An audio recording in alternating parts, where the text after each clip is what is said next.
네, 주몽신화 살펴보도록 하겠습니다. 주몽신화는 일단 크게 봤을 때 건국 신화로서 이 작품이 가지게 되는 특징과 그 다음에 영웅의 일대기라고 하는 구조적인 측면에서의 특징 두 가지 부분을 눈여겨보는 게 좋을 것 같습니다. 일단 건국 신화이기 때문에 신화가 가지는 일반적인 특성을 지니게 되는데요. 이 신화가 가지는 일반적인 특징으로는 일단 기본적으로 전기적인 요소가 많이 드러난다라는 점이 되겠습니다. 이 전기적이다라고 하는 말은 다른 말로 표현했을 때 비현실적이다 라고도 나타낼 수 있는데요.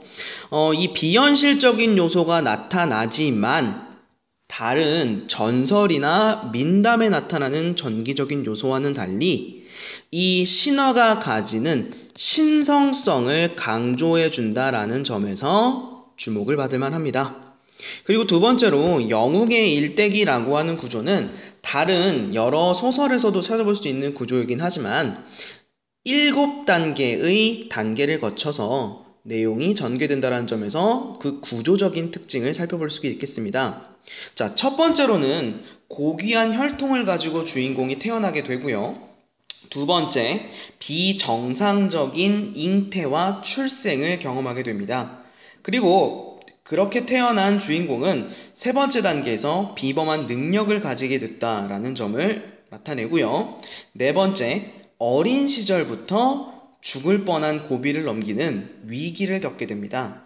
그리고 다섯 번째, 그 위기를 조력자의 도움으로 극복하고 여섯 번째, 성장 후에 다시 한번 위기를 겪게 됩니다. 그리고 마지막 일곱 번째에서는 그 여섯 번째에서 겪은 위기 또한 극복하게 되면서 승리자가 되는 마무리로 끝을 맺게 됩니다. 자, 이러한 영웅의 일대기와 신화적인 요소를 작품 속에서 살펴볼 거고요. 이러한 내용들이 어떠한 의미를 가지게 되는지 정리해 보도록 하겠습니다. 자, 본문 살펴보겠습니다. 일단 첫 번째에 고주몽이라고 하는 이 작품의 중심 인물에 대한 설명이 나오고 있고요. 그 뒤에는 일단 기본적으로 부여의 건국에 대한 이야기가 언급되게 됩니다.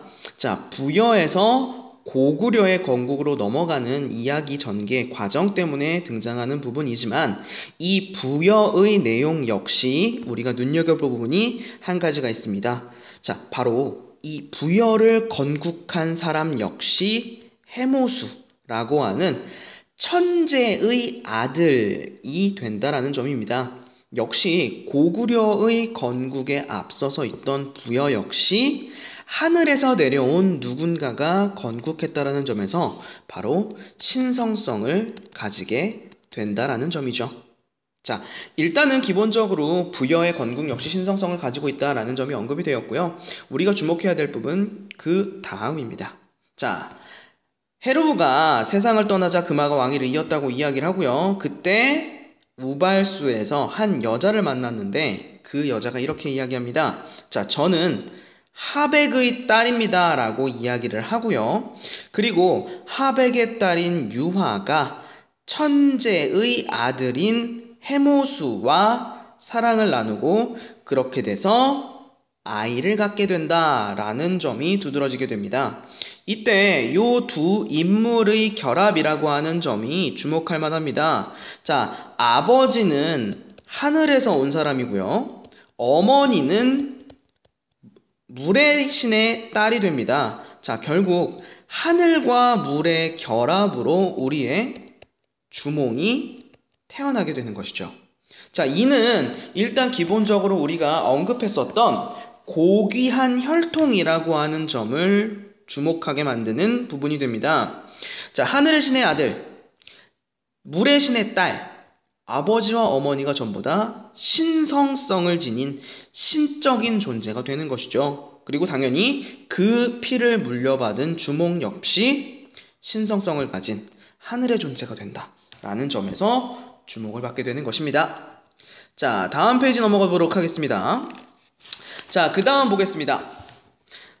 일단은 그 이후에 유화를 방 안에 가두어 두게 되는데요. 그때 계속해서 햇빛이 몸을 비추게 됩니다. 자, 유아는 그 햇빛을 피하려고 하지만 햇빛이 또 따라가서 그녀를 비춰주게 되고요. 그 햇빛으로 말미암아서 알을 낳게 됩니다. 자, 일단 기본적으로 떠오르는 말이 있죠? 전기적입니다. 자, 일단 기본적으로 햇빛을 받아서 아이를 갖게 되었다라는 점도 그렇지만 일단 알을 낳았다라는 점이 주목할 만하겠죠. 자, 알에서 태어났다라고 하는 점에서 이 부분은 우리가 난생설하다라고 언급하는 경우가 종종 있는데요. 알에서 태어났다라는 의미가 되겠습니다. 역시나 신성성을 가지고 전기적인 요소를 나타낸다라는 점에서 주목할 만하겠죠. 자, 알에서 태어났지만 이 태어난 주몽을 일단 금화왕은 버려서 개와 돼지에게 줍니다. 자, 개와 돼지가 이 알을 깨어서 먹었다면 주몽은 태어날 수 없겠죠. 자, 방금 전에 이야기했던 어렸을 때 겪게 되는 첫 번째 위기가 됩니다. 자, 그치만 그 첫 번째 위기는 말과 소가 그것을 피해가고요. 새들이 날개로 덮어주어서 그 위기를 극복할 수 있게 되죠. 자, 이때 당연히 나타나는 새들이나 말과 소, 이러한 대상들은 전부 다 주몽의 탄생을 도와주는 조력자로서 보시면 되겠습니다. 자, 계속 넘어가겠습니다. 그렇게 조력자의 도움으로 주몽은 태어나게 되고요. 태어난 주몽은 날 때부터 골격과 용모가 영특하고 기이했답니다. 그리고 뒤에 조금만 넘어가면요.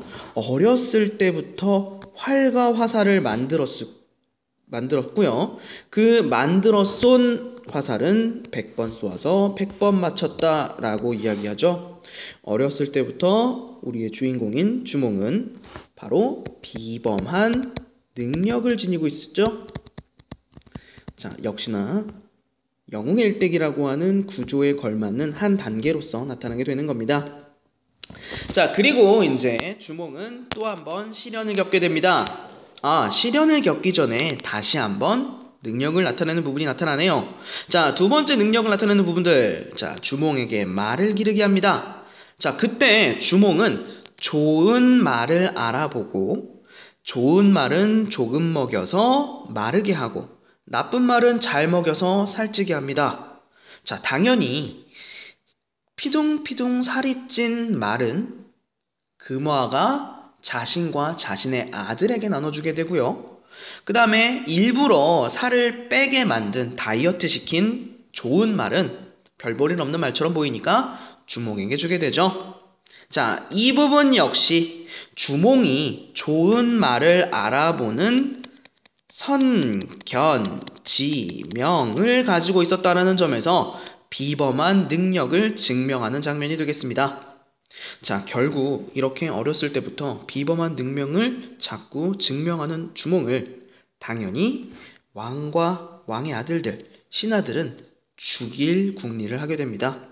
다시 한번 위기를 겪게 되는 거겠죠?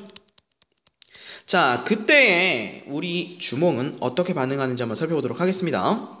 자, 너를 죽이려고 하니 얼른 도망가라 라고 어머니가 말씀을 하시고요. 그때 주몽은 오이, 마리, 혀보 이 세 사람과 함께 도망을 가게 됩니다. 자, 이때 오이, 마리, 혀보 이 세 사람 모두 주몽이 부여를 탈출하게 하는데 도움을 준다라는 점에서 조력자라고 판단하시면 좋겠습니다. 자, 그렇게 도망을 가던 와중에 물가에 도착하게 됩니다. 자, 이 물에 이르렀다라고 하는 부분 당연히 장애물을 마주하게 된 것이고요.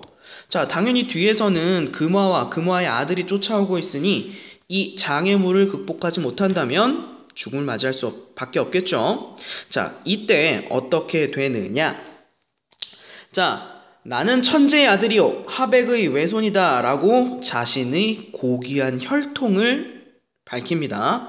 자, 어떻게 하겠느냐 라고 물으니 그때 물고기와 자라가 다리를 만들어 건너가게 해줍니다. 자, 주몽의 도움을 덧는다라는 점에서 이 물고기와 자라 역시 조력자로서 역할을 수행하고 있다라고 살펴보시면 되겠고요. 다음 페이지 넘어가셔서요. 자, 그렇게 우여곡절 끝에 위기를 극복하고 모둔곡이라고 하는 곳에 도착한 주몽은요, 세 사람을 만나게 됩니다. 이때 그 세 사람은 제사, 무골, 묵거인데요. 이 세 사람과 함께 고구려를 건국하게 되는데, 역시나 고구려 건국의 조력자 3명을 만난다라고 보시면 되겠습니다. 이 세 사람에게 일단 첫 번째로 성씨를 부여해서 세력을 강화하고요. 지배력을 강화한다 라고 표현하고 있고요. 그리고 이 부분, 천명을 받아서 나라를 세운다. 하늘의 명령을 받아서 나라를 세운다 라고 한 점에서 역시나 정당성과 신성성을 강조한다 라고 보시면 되겠습니다. 그렇게 해서 마지막으로 자신의 이름을 바탕으로 고를 성으로 삼아서 고구려라고 하는 나라를 건국한다 라는 결말을 맞이하게 됩니다. 자, 이렇게 일단 전반적인 내용을 살펴봤는데요. 앞서서 설명했던 부분을 다시 한 번만 짚어봤을 때 우리가 주목해야 되는 부분들은 일단 첫 번째, 영웅의 일대기 구조입니다. 자, 영웅의 일대기 구조에서 첫 번째 장면, 하백의 딸, 천재의 아들, 양 부모를 신적인 존재를 두었다라는 점에서 첫 번째 단계인 비범한 탄생이라는 거 살펴볼 수 있었고요. 자, 두 번째 장면으로 넘어가서서 일단 알로서 태어났다. 그쵸? 알의 모습으로 태어났다라는 점에서 비범한 출생이 되겠죠. 그리고 첫 번째, 개와 돼지에게 주려고 했다라는 점에서 위기를 맞이하게 되고요. 그 위기를 극복하고 태어났을 때 비범한 능력을 보이게 되는 거죠. 자, 그 비범한 능력을 보이는 부분은 한 장면이 더 나옵니다. 좋은 말과 나쁜 말을 알아보는 능력이죠. 자, 이러한 능력을 보여줬을 때 다시 한번 위기를 겪게 됩니다. 금화와 금화의 아들들이 죽이려고 하는 거죠. 그때 주몽은 다시 한번 조력자들을 만나서 위기를 극복하게 되고요.